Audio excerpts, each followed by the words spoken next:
Yo lo que quiero decir esta noche es lo siguiente. Nuestras naciones no son dos países que se encontraron por circunstancias. Somos naciones hermanas siamesas. Los colombianos tenemos que saber recabar nuestra historia. Esta tarde, cuando estaba en el Congreso de la República y veía ondear las banderas de Colombia al lado de las banderas dominicanas, pensaba yo si los ciudadanos colombianos saben de dónde viene ese tricolor. ¿A quién se le ocurrió ese tricolor? Cuando el Libertador, después de la muerte de María Teresa del Toro, en los albores de 1800, regresó a Europa con la tristeza de haber perdido a su amada y se fue a una época de liberación y libertinaje emocional.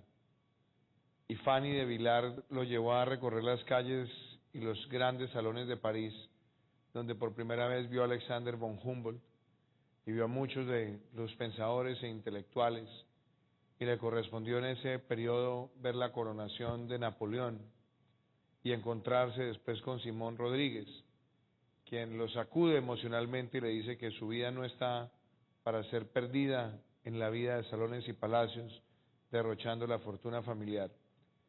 Y van al Monte Sacro y hace ese juramento excepcional de regresar a la América a liberarla, y después emprender esa salida desde el puerto de Cádiz, nuevamente rumbo a La Guaira, pero haciendo una escala en el puerto de Charleston, y donde pasa 3 meses en los Estados Unidos antes de regresar, y después de emprender el camino de las sociedades de la libertad, que además tenían lugar en la bella hacienda de San Mateo, y después buscar dónde empezaba ese germen de la libertad y de la revolución. Eso lo lleva a ir nuevamente a Londres y a encontrarse con un venezolano mitológico, Francisco de Miranda, que había estado con Lafayette, que había estado con Washington y que había estado previamente también en las épocas de la Bastilla y sus periodos subsecuentes, para convencerlo a regresar a su tierra, a Venezuela, a emprender el camino de la revolución y la libertad. Francisco de Miranda llega a territorio venezolano, lo aguardan a él, y cuando llega, se para y dice: necesitamos la bandera de la República, la bandera de la libertad. Y es un venezolano ilustre, bien bellamente recreado por el historiador Tomás Polanco Alcántara, quien lleva el diseño del tricolor amarillo, azul y rojo.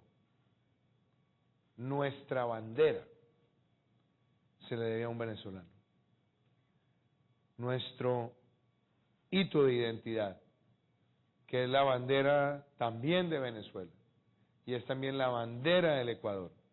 Las 3 naciones representadas en la Constitución de 1821, a la cual se sumó el Istmo, que son las 4 naciones firmantes de la Carta de la Gran Colombia.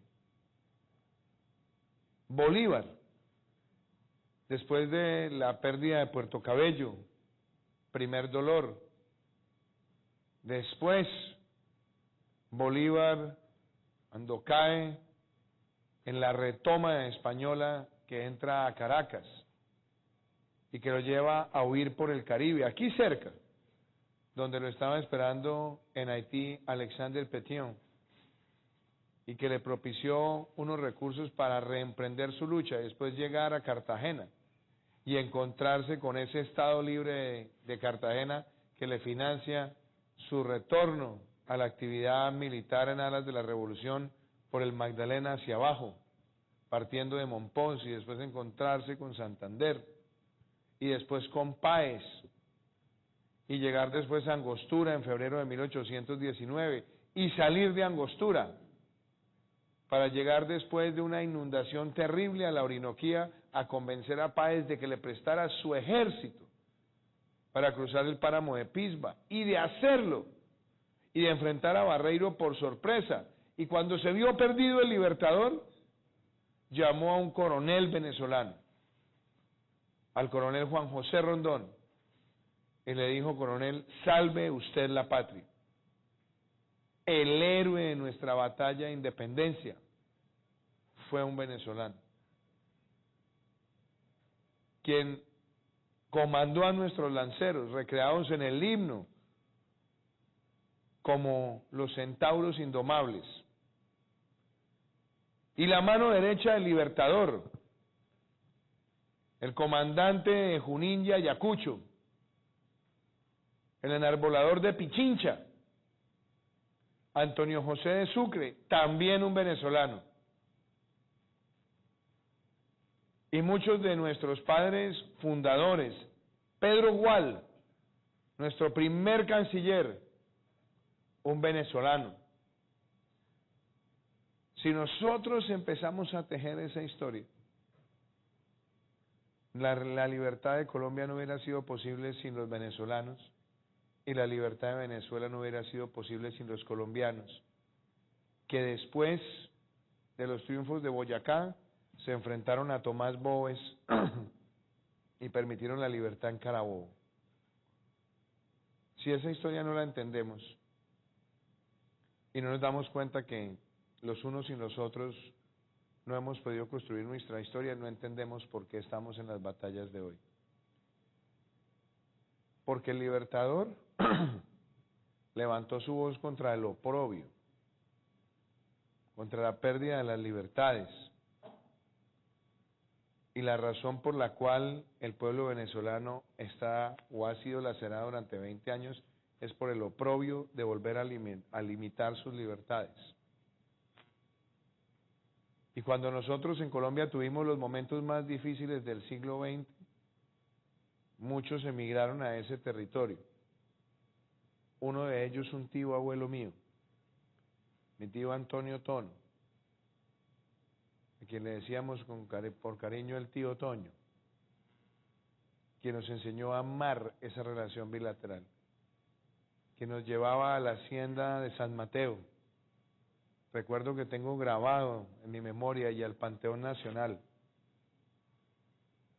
Y entonces, cuando viene la dificultad, cuando viene el ultraje, cuando viene la pérdida de todo,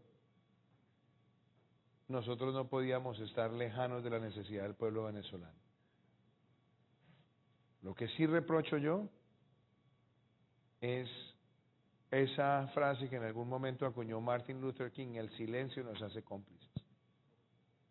El oportunismo de momento, el no llamar las cosas por su nombre, el hacernos pasito, el tratarnos cortésmente, llevó a que el silencio de muchas naciones de América permitieran que se incubara la destrucción institucional de Venezuela.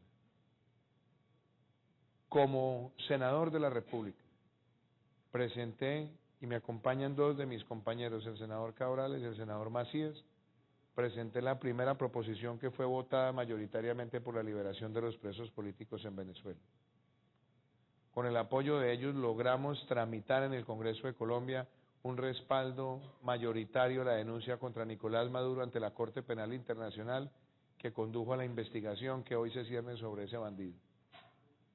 Y adicionalmente, como senador participé en los debates donde alerté a Colombia de la crisis migratoria que se avecinaba. Pero en ese momento se necesitaba la complacencia de Maduro para algunas labores. Y entonces, para ese momento, el oportunismo permitía que nos hiciéramos pasito.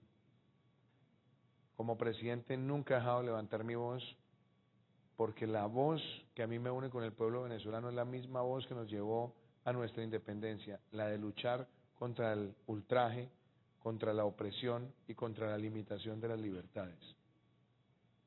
Y no somos un país rico. Y mientras en el mundo se mira la migración en algunos lados con xenofobia y en otros con indiferencia, nosotros podemos decir que hoy, gracias a personas como el doctor Juan Francisco, la doctora María Paula Correa, muchos funcionarios del gobierno nacional que me acompañan, con el embajador también Cabral, la ministra Jimena, Carlos Cortés, que me ha acompañado todo ese tiempo, Francisco Echeverry. Si no hubiéramos sumado todos estos esfuerzos, no tendríamos un estatuto de protección temporal que ya está próxima a llegar a 1 millón de tarjetas entregadas en las manos de ciudadanos venezolanos que tienen todos los derechos de los colombianos, con la excepción del derecho al sufragio, y que recrea ese artículo 83 de la Constitución del 6 de octubre de 1821. Los extranjeros en la Gran Colombia serán tratados con los mismos derechos de los ciudadanos colombianos.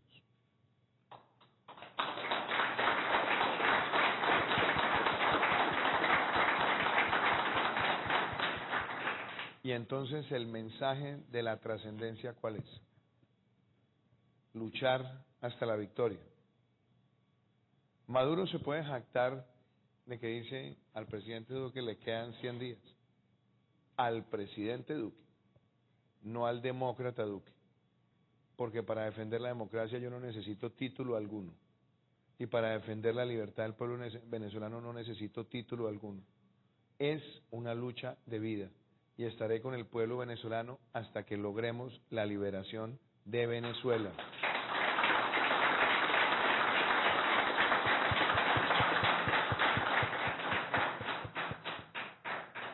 Y que lo sepan todos, las dictaduras siempre tienen un manejo del tiempo distinto al de los sometidos por esos regímenes. Y ellos, bajo la misma doctrina de otras dictaduras de América Latina, creen que el desgaste anímico, el desgaste emocional, es lo que los mantiene aferrados al poder. Eso no va a pasar. Y no vamos a dejar que nada arrebate ese sentimiento. Porque Colombia no ha obrado unilateralmente, ha obrado multilateralmente. Y queridas comunidades, el haber sacado este estatuto, y como digo, sin ser un país rico, es demostrar que no se necesita ser rico para ser fraterno, que no se necesita ser rico para ser justo y que no se necesita ser rico para entender cuál es el lado correcto de la historia. Nuestra lucha es infatigable, es incansable. Y el mensaje que yo sí le envío al pueblo venezolano, y sobre todo a la resistencia democrática, no a la oposición, como tratan de llamarlos algunos, para tratar de dejar en esto un marco casi que de disputa legítima. La resistencia democrática necesita unirse más que nunca, dejar a un lado pequeñas rencillas, concentrarse en lo más importante. El pueblo venezolano tiene nuestro respaldo, tiene nuestro apoyo, y la voz de las democracias en el mundo hoy legitiman más esta causa, porque lo que le ha hecho Nicolás Maduro al pueblo venezolano es lo mismo que le ha hecho su aliado Vladimir Putin al pueblo ucraniano. Generar las dos crisis migratorias más impresionantes del mundo el día de hoy. Esta bandera la recibo con afecto. El reconocimiento lo agradezco, lo guardaré. Pero ese tricolor que nos une es el que nos mantiene firmes en la lucha y en la batalla. Que cada familia colombiana que hoy tiene a un vecino, a un hermano, a un primo venezolano, se unan, y que una familia venezolana hoy pueda adquirir una vivienda, que pueda hoy entrar al régimen de seguridad social, al sistema educativo, al sistema prestacional, que pueda ser visible, como se llama esta campaña, es una apuesta para el futuro, pero es una apuesta también de presente. Porque lo que sí tengo absolutamente claro es que la horrible noche va a cesar, y que cuando cese la horrible noche, como lo dice nuestro himno nacional, esos corazones y esas familias venezolanas que llegaron a Colombia y que posiblemente retornen, y si no retornan, posiblemente vuelvan a unirse con sus familias, así sea a la distancia, pero que vuelvan a sentir esas dos patrias unidas, ese será el nuevo reverdecer de una relación bilateral. Mi mensaje para ustedes, y lo digo con el corazón siempre en alto: muchas batallas nos pueden traer impopularidades, Hoy estaba, y aquí tengo en mi bolsillo la carta que le enviaba el Libertador a Juan José Flores después del asesinato del mariscal Sucre en Berruecos. Era un Libertador acongojado, triste, de alguna manera deprimido. Pero al final, cuando se encontró en esa cama en la estancia de don Joaquín de Mier, hoy conocida como la Quinta de San Pedro Alejandrino en la ciudad de Santa Marta, el mensaje de Bolívar es el mensaje que vamos a consolidar. Si mi muerte contribuye a que cesen los partidos y se consolide la unión, bajaré tranquilo al sepulcro. La unión de nuestros pueblos, sin tener unidades administrativas compartidas, es tal vez la más fuerte que hayamos visto en nuestra historia, porque estamos unidos en la adversidad y estaremos unidos en la recuperación de la libertad. Muchísimas gracias.